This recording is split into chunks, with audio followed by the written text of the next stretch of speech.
Ibu yang dimuliakan Allah Subhanahu wa ta'ala, ala fil jasadi mudghah, ketahuilah di dalam jasadmu itu ada segumpal.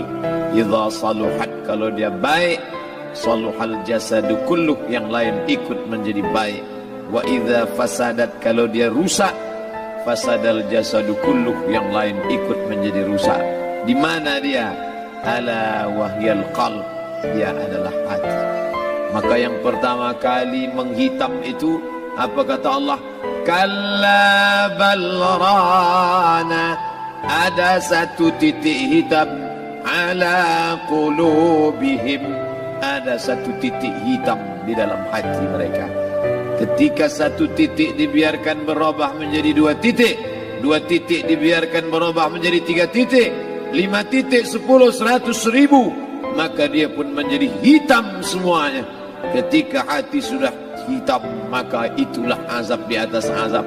Khatamallahu ala qulubihim. Setelah hati menghitam, terkunci, menular ke telinga. Wa ala sam'ihim. Setelah telinga, wa ala absarihim ghishawah. Padahal 3 itulah nanti yang akan ditanya di hadapan Allah. Inna sam'a wal basar wal fuad. Coba lihat, ketika akan ditanya, yang ditanya 3, tapi diawali dari telinga. Inna sam'a wal basar wal fuad, telinga, mata, hati.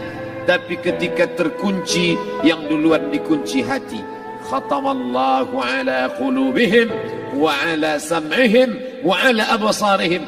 Kalau hati sudah terkunci, telinga tersumbat, mata tertutup. Summum bukmun umyum. Summum bukmun umyum, peka, tuli, bisu, apapun tak lagi masuk ke telinga.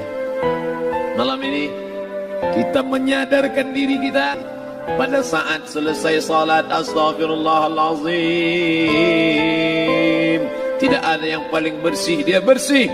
Tapi pada saat petang sore hari, yusbihu mu'minan, paginya putih, bersih, tak bernoda. Wa yumsi kafiran, petangnya hitam. Makanya dari pagi dibersihkan.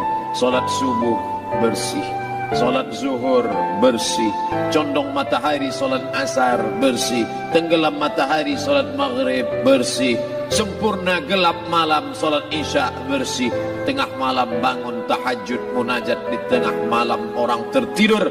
Wa tusalli bil laili wan nasu niyam, engkau tegak di waktu malam, di saat orang semua sedang tenggelam dalam lelap tidur panjang, tapi engkau menangis meratap mengenang dosa begitu banyak. Sab'atun yuzilluhumullah, di antara 7 yang mendapatkan naungan Allah. Yauma la zilla illa zilluh, hari itu tak ada naungan kecuali naungan Allah. Di antara yang mendapatkan naungan itu adalah rajulun zakarallah, orang yang berzikir, munajat, muhasabah diri di tengah malam, sunyi, sepi. Fafadat ainahu, menetes air matanya. Berapa banyak sudah harta dititipkan Allah, berapa kupakai untuk zakat, wakaf, infak, sedekah, wasiat, hibah, ghanimah, harta rampasan perang di zaman Nabi. 7 harta yang akan menolong di hadapan Allah, 1 pun tak dipakai. Umur diberikan Allah 40, 60, 70. Berapa yang kupakai untuk menolong agama Allah? Berapa yang kupakai untuk mengingat Allah? Mata, tangan, telinga, kaki akan diminta tanggung jawab di hadapan Allah. Al-yawma nakhtimu ala afwahihim, mulut terkunci. Wa tukallimuna aydihim, tangan akan bicara. Wa tashhadu arjuluhum, kaki akan bersaksi di hadapan Allah. Siapa yang bisa menolong waktu itu? Kalau pernah tangan ini saat punya kekuasaan, 1 coretan tanda tangan bisa mempermudah urusan masjid. Sebutir kekuasaan yang dititipkan Allah bisa dipakai menolong agama Allah. Itulah yang akan menolong di hadapan Allah. Apa yang disampaikan malam ini, semua biaya pengurusan masjid 0.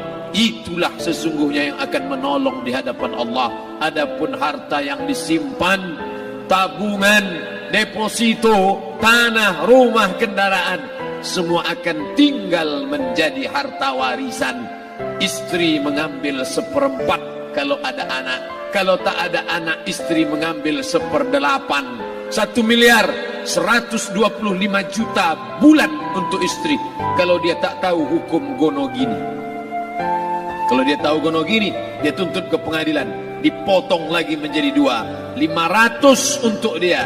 Dari yang 500 dapat lagi dia 75, 575 bulan untuk dia. Sisanya 425 diambil anak laki-laki 2 kali bagian anak perempuan. Lalu yang kita bawa mati apa? Dulu dibangga-banggakan, dihormati, dimuliakan. Yang kami muliakan Al-Mukarram, Al-Ustadz. Tapi pada saat tiba masanya, yang kita bawa tak lain tak bukan innallaha la yanzuru ila ajsamikum. Allah tak menengok badan, fisik, bentuk tubuh, baju. Ini sampulnya saja. Wala ila suwarikum. Allah tak menengok rupa, wajah. Walakin yanzuru ila qulub. Hati kamu yang bersih itulah yang kau bawa menghadap Allah Subhanahu wa taala. Yauma la yanfa'u malun, harta tak berguna, wala banun, anak tak bisa menolong. Harta tak berguna, anak tak mampu menolong. Illa man atallah, kecuali orang yang datang menghadap Allah biqalbin salim, dengan hati yang bersih, hati yang tulus, hati yang memercikkan cahaya iman, hati yang bersih dari hasad, busuk hati, sum'ah, riya, takabbur. Itulah yang menolong di hadapan Allah Subhanahu wa taala. Tulang, kulu, kulit, darah, lemak, sumsum akan menjadi santapan cacing tanah. Begitu besok pagi pintu kamar tak bisa diketuk, istri bolak-balik membangunkan tak terjaga, dipegang pipi sudah sejuk macam es batu, tanda jantung tak lagi berdetak, maka darah mulai berubah menjadi nanah, busuk. 1, 2, 3 hari kalau tidak disuntik formalin, jasad paling busuk jasad manusia, karena semua dia makan herbivora, tanaman saja. Tapi kita ini omnivora, semua masuk. Maka begitu mati, paling bagus orang Islam paling cepat dikuburkan. Selesai acara pemakaman, habiskah masalah, muncul masalah baru. Disitulah kita baru sadar. Apa kata Imam Ali radhiyallahu an? An-nasu niyam.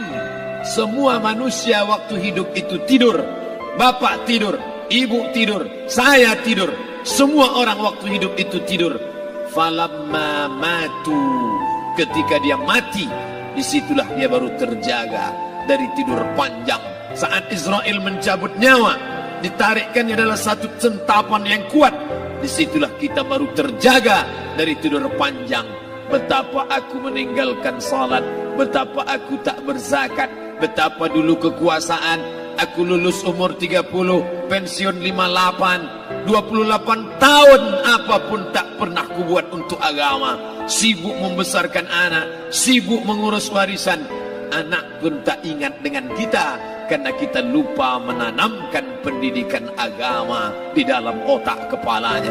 Andai dulu pernah dia dibawa ke masjid, andai dulu pernah dia dibawa umrah, andai dulu dia dimasukkan SD IT, SMP IT, SMA IT, Islamic Boarding School, dibawa ke masjid, takkan dia lupa mendoakan selesai salat, Rabbighfirli wali walidayya warhamhuma kama rabbayani saghira. Harta yang banyak tak sempat menolong agama Allah. Anak tunggal semata wayang tak sempat dididik agama. Istri meninggalkan dalam keadaan stres susah hatinya karena dia tak diajarkan sabar menerima ridha ketetapan takdir Allah. Dan paling celaka, tak pernah anggota tubuh ini dipakai untuk berzikir, muhasabah, mengingat Allah. Tak pernah mata dipakai menengok Quran, kitab suci Allah. Tak pernah dipakai hati merenung sejenak. Apa yang akan kubawa mati menghadap Allah Subhanahu wa ta'ala.